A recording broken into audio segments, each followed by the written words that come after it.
This time I'm back with another interesting topic from chemistry, and that is the history of the periodic table.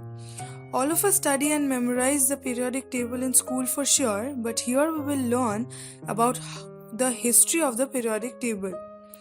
We all know that the periodic table is an arrangement of the chemical elements which are organized in horizontal periods and vertical groups in increasing order of atomic numbers, electron configurations, and recurring chemical properties. But all this was not in a day. It took years of dedicated efforts to put it in your book as it is today. In 1680, Robert Boyle discovered phosphorus and published his findings.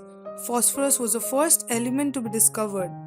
Soon after, Lavoisier discovered oxygen, nitrogen, hydrogen, phosphorus, mercury, zinc, and sulfur, which formed the basis of the modern list of elements. He listed them down in his book of simple substances that Lavoisier believed could not be broken down further. He classified these substances into metals and nonmetals.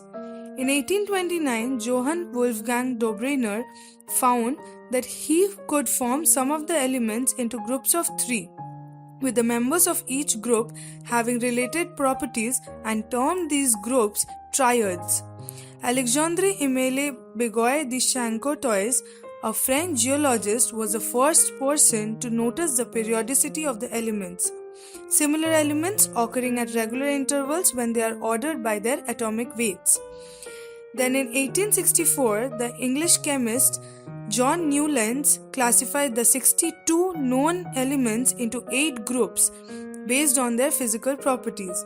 Newlands also noted that many pairs of similar elements existed which differed by some multiple of 8 in mass number, and was the first to assign them an atomic number. In Julius Lothar Mayer's periodic table, atomic weights were plotted as ordinates and the atomic volumes as abscissae. His book contained an early version of the periodic table containing 28 elements, classified elements into 6 families by their valence. For the first time, elements had been grouped according to their valence. The Russian chemist Dmitri Mendeleev arranged the elements by atomic mass corresponding to relative molar mass.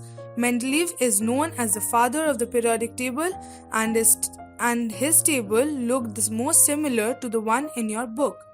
The periodic table that you study today is known as the modern periodic table.